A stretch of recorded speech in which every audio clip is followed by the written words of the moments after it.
Hello student, आज हम पढ़ेंगे हिस्ट्री का चैप्टर नंबर 4 और नाम है इसका वर्ल्ड हिस्ट्री। इसमें हम वर्ल्ड की हिस्ट्री के बारे में पढ़ेंगे और हमारा टॉपिक स्टार्ट होता है rising of nationalism in Europe, कि किस प्रकार से राष्ट्रवाद की जो भावना थी यूरोप में, राष्ट्रवाद कैसे जागा। नेशनलिज्म मतलब होता है राष्ट्रवाद, तो यूरोप के अंदर राष्ट्रवाद कैसे जागा इसके बारे में अब हम पढ़ेंगे। Nationalism is a feeling in which a person's highest dedication is toward his nation। अब क्वेश्चन है आपका कि what do you mean bye nationalism. तो नेशनलिज्म एक ऐसी फीलिंग है जिसके अंदर एक व्यक्ति के अंदर अपनी कंट्री के प्रति ज़्यादा डेडिकेशन होता है, बहुत ज़्यादा डेडिकेशन होता है, उसको हम नेशनलिज्म कहते हैं। यानी किसी व्यक्ति के अंदर समर्पण की भावना अपनी कंट्री के लिए वो बहुत ज़्यादा होती है और उसी को हम नेशनलिज्म कहते हैं। इफ बैलेंस नेशनलिज्म, और अगर बैलेंस नेशनलिज्म नेशन के अंदर प्रेजेंट है तो वो बहुत अच्छी बात है। Then it help in development, इससे क्या होता है कि कंट्री का डेवलपमेंट होता है।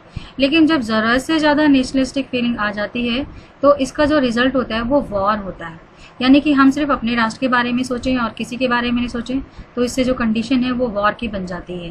राष्ट्र के बारे में सोचना अच्छी बात है, सोचना भी चाहिए, लेकिन केवल अपने राष्ट्र के बारे में सोचें और सबके बारे में नहीं सोचें, सबको नुकसान हो, तो ऐसा भी नहीं करना चाहिए। The desire of attaining independence and powerful expression of become a nation is clearly visible in the freedom struggle of America. अब क्या था कि आज़ादी पाने की जो इच्छा थी, डिज़ायर मतलब होता है, डिज़ायर मीन्स होता है इच्छा, तो ये जो इच्छा थी अमेरिका ने जो स्ट्रगल किया था आज़ादी के लिए, उसमें देखने के लिए मिलती है। उसमें नेशनलिज्म की जो भावना है वो क्लियरली विजिबल होती है, पावरफुल एक्सप्रेशन हुआ है उसका। Becoming a nation is clearly visible in the freedom of struggle, freedom struggle of America. America के फ्रीडम स्ट्रगल के लिए जो आज़ादी की भावना थी या अपने राष्ट्र के प्रति समर्पण की भावना थी वो देखने के लिए मिली। The first clear expression of forming a nation state in Europe was firstly visible in 1789।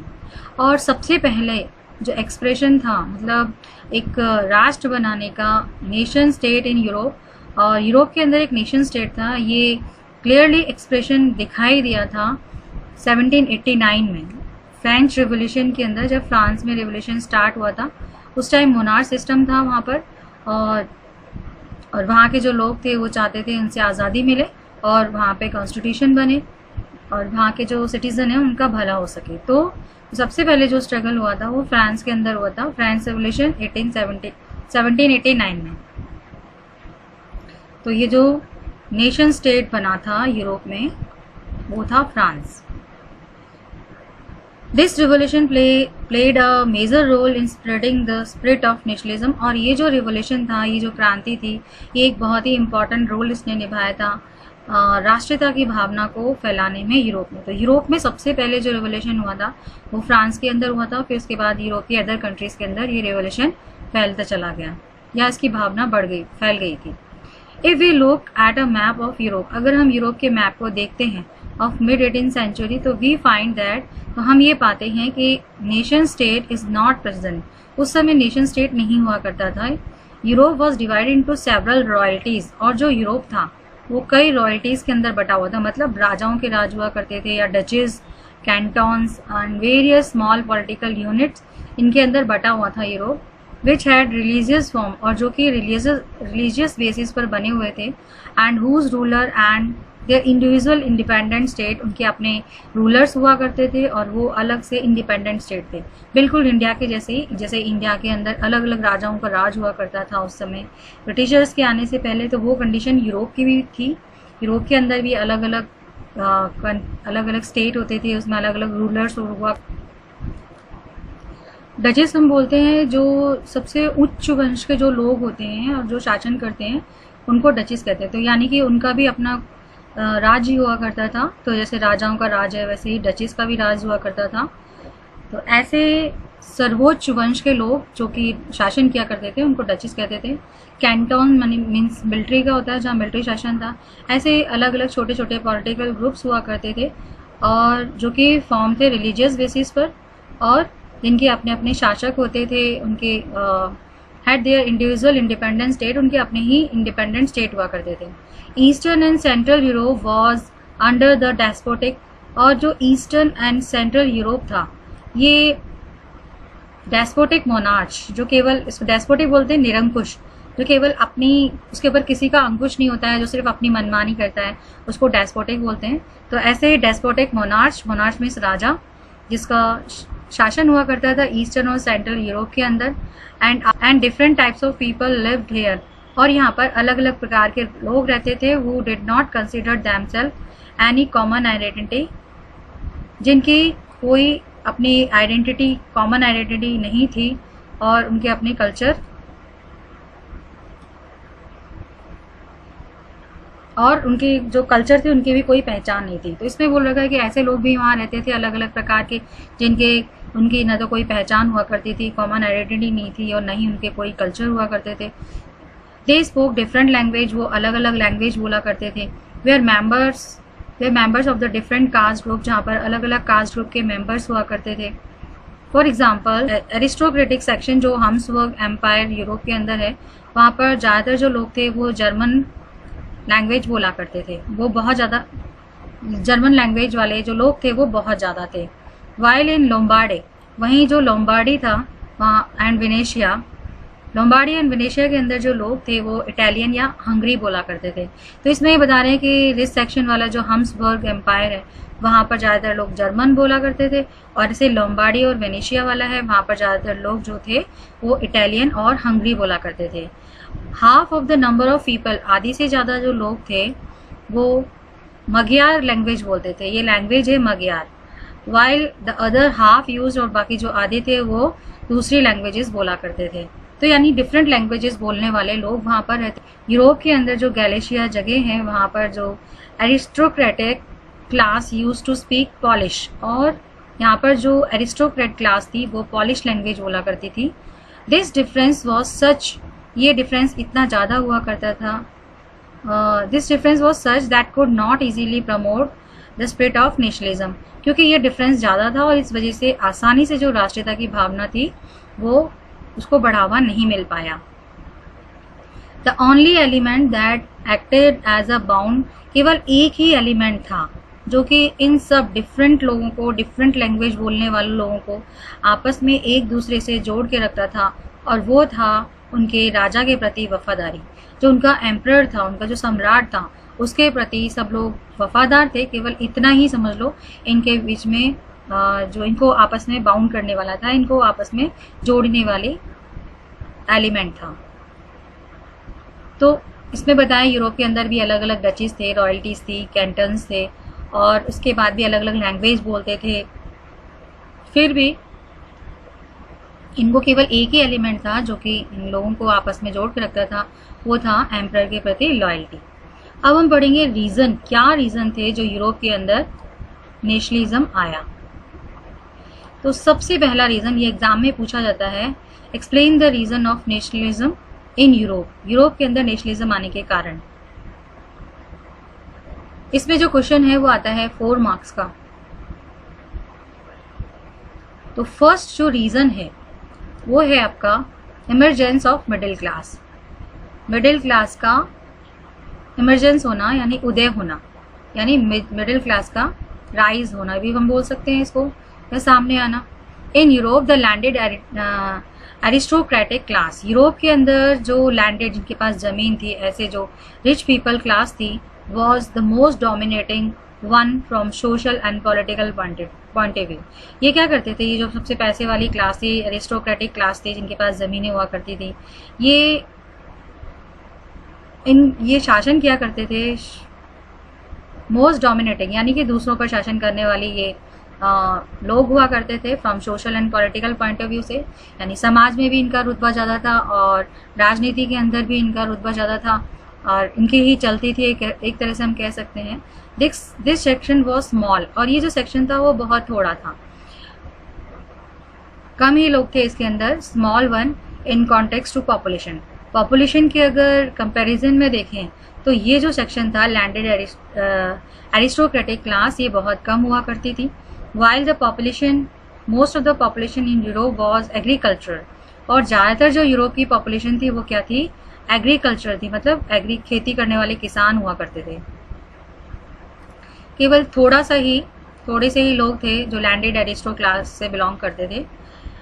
In western Europe के अंदर tenants and small farmers, tenants बोलते हैं जो दूसरों के खेतों में काम करते हैं, तो टीनेंट्स थे या स्मॉल फार्मर्स थे and use to do farming, और ये लोग क्या करते थे, खेती किया करते थे on most of the land part, ज़्यादातर लैंड पार्ट पर। While the eastern and central Europe, वहीं जो ईस्टर्न और सेंट्रल यूरोप है, the land was divided into large holding on which agricultural labour, और जो लैंड है उसको वो डिवाइड कर दी गई थी large holding on which agriculture, जिसके अंदर जो एग्रीकल्चरल लेबर थे, जो हम जिसको खेतीहर मजदूर बोलते हैं, खेती करने वाले जो मजदूर होते हैं, उनके बीच में इस लैंड को बांट दिया गया था यूज टू डू कल्टीवेशन करने के लिए।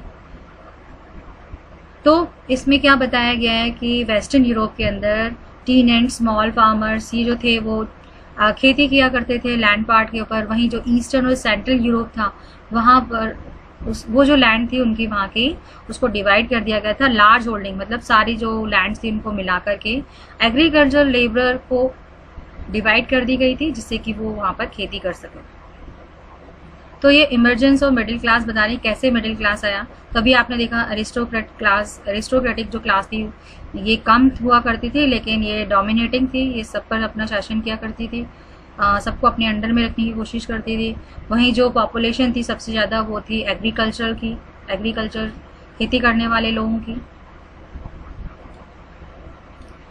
Western and central Europe new labour class केम। अब क्या हुआ कि इन वेस्टर्न और सेंट्रल यूरोप के अंदर एक नई लेबर क्लास आई अस्तित्व के अंदर, बाय डेवलपमेंट ऑफ सिटीज़ के डेवलपमेंट के साथ, and emerge of the commercial section, और एक कमर्शियल सेक्शन का इमर्ज हुआ या उदय हुआ due to increase in the industrial production, क्योंकि जो इंडस्ट्रियल प्रोडक्शन थे वो बढ़ गए थे और व्यापार बढ़ गया था। The middle class constitute people, और जो मिडिल क्लास थी वो ऐसे लोगों से मिलकर बनी थी, इंडस्ट्रियलिस्ट थे, businessman and people from service sector से बिलोंग करने वाले जो लोग थे वो इसमें आते थे। तो मिडिल क्लास में कौन कौन इंक्लूड हुआ था, इंडस्ट्रियलिस्ट, बिजनेसमैन एंड ऐसे लोग जो कि सर्विस सेक्टर से बिलोंग करते थे। After the end of the soul right, और जब जो एकाधिकार था, सोल राइट बोलते हैं एकाधिकार, एरिस्टोक्रेट का जब ये ख़त्म हुआ, इसके बाद ये जो क्लास थी, the belief of national unity became more popular. इस क्लास के अंदर जो राष्ट्रीयता की भावना थी या राष्ट्रीय एकता की जो भावना थी वो बहुत ज़्यादा पॉपुलर हो गई, और इस वजह से ये इमरजेंस हुआ था मिडिल क्लास का। अगर आपसे पूछा जाए कि इमरजेंस और मिडिल क्लास के बारे में जब आप पॉइंट लिखेंगे तो इसमें आप ये वाला लिखेंगे वेस्टर्न से लेके और पूरा मोस्ट पॉपुलर तक आ जाएगा इसके अंदर इमरजेंस, कैसे ये इमर्ज हुए।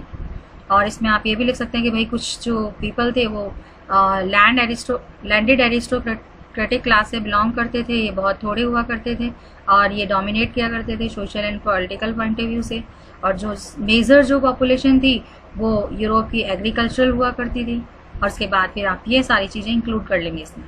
दैन फिर आता है लिबरल नेशनलिज्म। लिबरल नेशनलिज्म मतलब होता है राष्ट्रीयता की छूट या राष्ट्रवाद की छूट। लिबरल मीन्स मतलब होता है स्वतंत्रता या आज़ादी। In Europe the spirit of nationalism war nurtured by the liberalism. Nurtured इसमें दे यूरोप के अंदर जो स्पिरिट थी नेशनलिज्म की उसको शक्ति मिली लिबरलिज्म से और डेमोक्रेसी से। जर्नली लिबरलिज्म रेफर्स टू, ये डेफिनेशन आगे, आमतौर पर लिबरलिज्म हम उसको डिफाइन करते हैं डिग्निफाइड फ्रीडम और इक्वलिटी। तो लिबरलिज्म के अंदर आज़ादी और समानता दोनों ही इंक्लूड हो जाती हैं। लिबरलिज्म का जो एम है, liberalism aim at free most of the region from domination. ज़्यादातर जो रीजन है उनको आज़ाद कराना डोमिनेशन से, यानी किसी के अंडर में है तो उसको आज़ाद कराना, तो वो लिबरलिज्म कहलाता है। द लिबरलिस्ट, और जो लिबरलिस्ट हैं जो इन ख्यालों को मानने वाले हैं, wish to ensure personal freedom, और ये क्या चाहते थे कि हर व्यक्ति को स्वतंत्रता मिलनी चाहिए। Such as freedom of speech, कौन सी मिलनी चाहिए स्वतंत्रता? बोलने की आज़ादी, राइटिंग, फॉर्मिंग, असेंबली, लिखने की आज़ादी, असेंबली बनाने की आज़ादी, ऑर्गेनाइजेशन बनाने की आज़ादी, and protection of private property, और प्राइवेट प्रॉपर्टी के प्रोटेक्शन की आज़ादी, ये हर व्यक्ति को मिलना ही चाहिए, ऐसा लिबरलिज्म मानते थे या इनका एम था। इन पॉलिटिकल फॉर्म के अंदर पॉलिटिकल फॉर्म में जो लिबरलिज्म है वो emphasise upon the formation of such government. इसके अंदर जो लिबरलिज्म है वो ऐसी गवर्नमेंट बनाने पर जोर डालता है which was made on the basis of mutual consent, जो कि आपसी बातचीत के थ्रू ऐसी गवर्नमेंट बनी है, ऐसी गवर्नमेंट को बनाने पर जोर डालता है लिबरलिज्म। ये किस वे में आएगा? पॉलिटिकल फॉर्म में। तो आपने देखा दोनों के मतलब अलग हैं। एक तरफ तो इसमें बताया जो अगर हिस्टोरिकल हम देखेंगे तो इसमें कि भाई फ्रीडम और इक्वलिटी बोला गया लिबरलिज्म, और अगर पॉलिटिकल फॉर्म में देखते हैं तो ये है कि एक ऐसी गवर्नमेंट को फॉर्म करना जो कि म्यूचुअल कंसेंट से बनी हुई है। तो ये लिबरलिज्म आ गया, नेशनलिज्म। ठीक है, यहाँ पर अलग अलग बारे में बताया गया है कि पॉलिटिकल पॉइंट ऑफ व्यू से, इकोनॉमिक पॉइंट ऑफ व्यू से liberalism was associated with the powerful demand. ये एक पावरफुल डिमांड है ऑफ द मिडिल क्लास की, विच इंक्लूड फ्रीडम, जो कि फ्रीडम इंक्लूड करते हैं of market, and ended the control impose by the state upon the flow of goods and capital.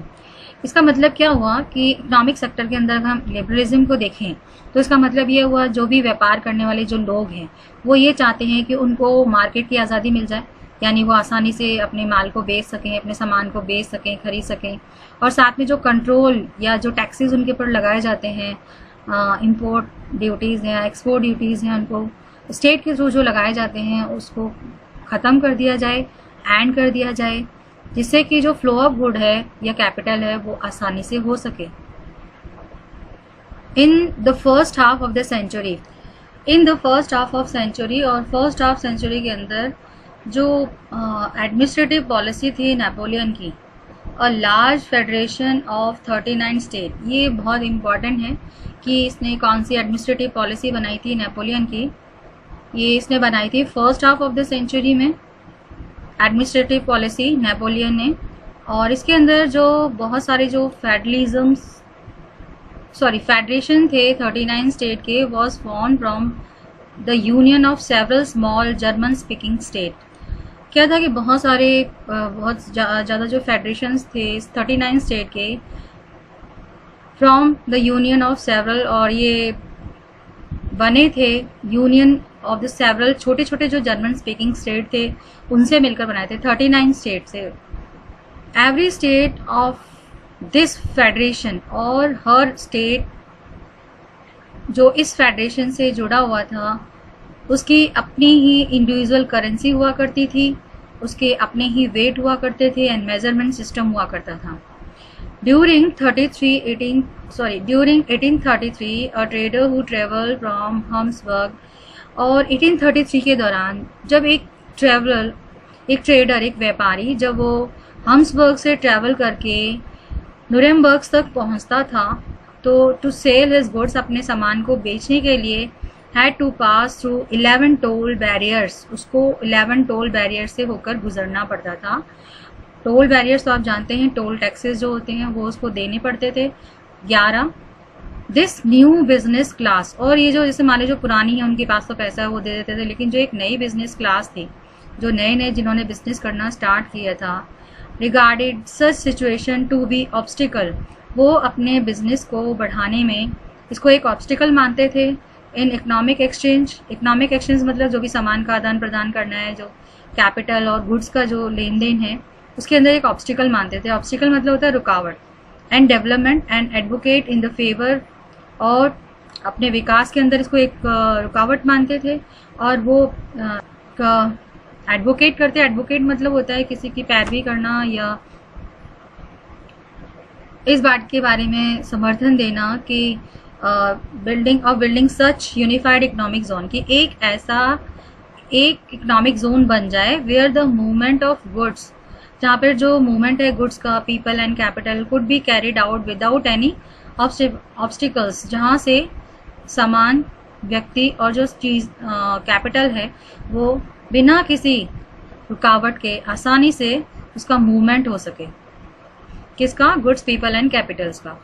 तो ये नई बिजनेस क्लास थी और ये ऐसी क्लास थी जो भाई जो नई नई अभी सामने आ रही है, जिन्होंने अभी नया नया बिजनेस करना शुरू किया है, तो उनको ये जो 11 टोल टैक्सेस, जो टोल बैरियर्स थे, इनको एक ऑब्स्टिकल लगता था अपने इकोनॉमिक एक्सचेंज के अंदर और डेवलपमेंट के अंदर। और साथ में ये लोग चाहते कि भाई ऐसा एक यूनिफाइड इकोनॉमिक जोन होना चाहिए जहाँ पर ये जो मूवमेंट है गुड, पीपल एंड कैपिटल का, वो बिना किसी रुकावट के हो जाए। ये कब होता था? 1933 की पहले की बात बता रहे हैं कि 1933 के समय एक व्यापारी जो होता था उसको अगर हम्सबर्ग से नुरेमबर्ग तक जाना होता था तो 11 टोल टैक्सेस के आगे से गुजरना होता था। In 1834 CE such an economic zone was form. अब आपसे क्वेश्चन पुटअप किया जाता है Zollverein. What do you mean by Zollverein? Zollverein क्या होता है और इसको कब बनाया गया था?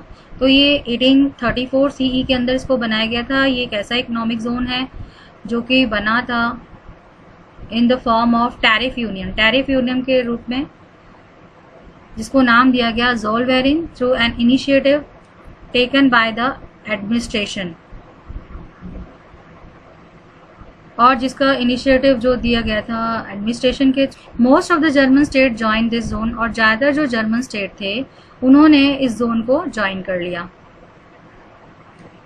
दिस यूनियन एबलिश द ऑब्स्टिकल, और ये जो इकोनॉमिक जोन थी या ये यूनियन थी ज़ोलवेरिन वाली, टैरिफ यूनियन थी, इसने जितने भी ऑब्स्टिकल्स आ रहे थे टैक्सेस के उसको and made the number of currencies, और जो बहुत सारी करेंसीज थी उसको उन्होंने 2 करेंसीज के अंदर कन्वर्ट कर दिया, विच वर अर्लियर ग्रेटर दैन 30, जो कि पहले क्या थी?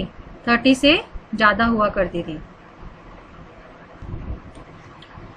This union made the economic interest, और ये जो यूनियन थी इसने इकोनॉमिक इंटरेस्ट को मैंडेटरी कर दिया। मैंडेटरी मतलब होता है compulsory. Made economic interest as mandatory for national unification, राष्ट्र की एकता के लिए इसको ज़रूरी समझा गया।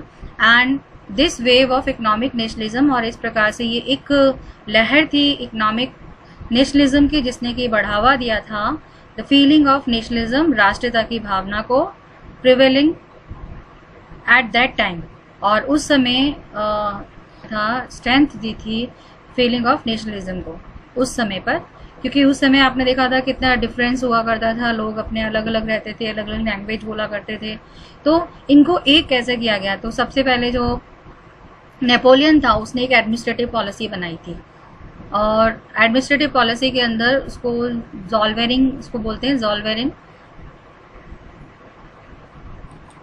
आपका revolution in England and France, ये 3rd पॉइंट है आपका revolution. The great and glorious revolution, और एक महान और ग्लोरियस रिवोल्यूशन हुआ था इंग्लैंड के अंदर, और इसने जन्म दिया था, gave the birth to believe that there is no relevance और presence of any super human authority, कि भाई ऐसा उनका मानना था कि कोई भी व्यक्ति ऐसा नहीं है जिसको कि सुपर ह्यूमन अथॉरिटी दी जाए in any form of administration, किसी भी रूप में एडमिनिस्ट्रेशन के। In this course the French revolution gave birth, और इसी से संबंधित जो फ्रेंच रिवोल्यूशन था वो हुआ था, क्योंकि सुपर ह्यूमन अथॉरिटी दी गई थी उस टाइम। राजा जो था वहाँ का लुई 16, उसने कहा था कि भाई मैं हूँ जो भी हूँ। तो इंग्लैंड के अंदर फिर इस बिलीव का बर्थ हुआ, रिवोल्यूशन, एक महान रिवोल्यूशन आया, ग्लोरियस रिवोल्यूशन इंग्लैंड में, जिसने कि जन्म दिया था कि कोई भी सुपर ह्यूमन अथॉरिटी नहीं होती है, एडमिनिस्ट्रेशन के रूप में नहीं मानी जाएगी इन दिस कोर्स, और इसी की वजह से जो फ्रेंच रिवोल्यूशन था उसका जन्म हुआ। Gave the birth, the French revolution gave the birth to this belief, और फ्रेंच रिवोल्यूशन ने इस बिलीफ को जन्म दिया था that freedom of an individual is sacred to such an extent that no rule should have authority to deny it। तो क्या इसने फ्रेंच रिवोल्यूशन ने किस बात को या किस बिलीफ को जन्म दिया था कि that the freedom of an individual, एक व्यक्ति की जो आज़ादी है, is sacred to such an extent that no rule कि इतनी है कि कोई भी रूल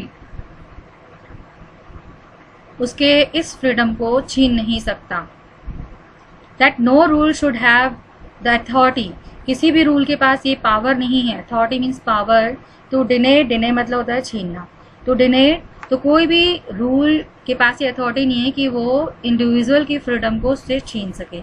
और ये जन्म कब मिला था? फ्रेंच रेवोल्यूशन के दौरान इस बिलीफ को जन्म मिला था कि इंडिविजुअल की आज़ादी ज़रूरी है और कोई भी जो अथॉरिटी है वो उसको छीन नहीं सकती है, या कोई भी रूल के पास ये अथॉरिटी नहीं है कि वो उसे छीन ले। This concept was victory of nationalism, और ये जो कॉन्सेप्ट था ये विक्ट्री थी नेशनलिज्म की। नेशनलिज्म इमर्ज इन रिएक्शन, और जो नेशनलिज्म था वो इमर्ज हुआ था एक रिएक्शन के रूप में ऑफ द मोनार्चिस्ट रूल। मोनार्चिस्ट रूल के रिएक्शन के रूप में नेशनलिज्म का जन्म हुआ था। एंड विच बिलीव दैट, जो कि ऐसा मानते थे, that on the basis of super human right the power of king is unlimited. ये किसमें माना जाता था? ये मोनार्चियल रूल के अंदर माना जाता था। मोनार्चियल रूल जो था वो ये ऐसा मानता था कि जो सुपर ह्यूमन राइट्स हैं वो, या जो पावर्स हैं वो केवल राजा के पास होती हैं, और राजा के पास जो पावर है वो अनलिमिटेड होती है। King, the power of the king is unlimited, और उसको कैसे भी यूज कर सकता है। तो मोनार्चिस्ट रूल के बाद ही नेशनलिज्म का जन्म हुआ था, या हम कह सकते हैं कि मोनार्चिस्ट रूल के रिएक्शन में ही इसका जन्म हुआ था नेशनलिज्म का। तो ये तो था revolution in England and France. England और फ्रांस के अंदर जो रेवोल्यूशन हुआ था, क्रांति हुई थी, उसके बारे में इसमें बताया गया है। क्या करते हैं कि बाकी जो 3 पॉइंट हैं, जैसे अ न्यू ट्रेडिशन आफ्टर 1815 कौन से थे, या revolutionaries, contribution of language and folk tales, इनके बारे में मैं आपको नेक्स्ट वीडियो के अंदर बताऊंगी, इन तीनों के बारे में। तो आज मैंने जो आपको बताया है ये 2-3 पॉइंट्स जो आपको समझाया रीजन ऑफ नेशनलिज्म, इसके बारे में आप पढ़ेंगे। और ये थोड़ा rising of nationalism in Europe कैसे हुआ, उसके इंट्रोडक्शन के बारे में आपको पढ़ना है। नेशनलिज्म क्या होता है, क्या नहीं होता, वो सारा इसमें मैंने समझा दिया आपको।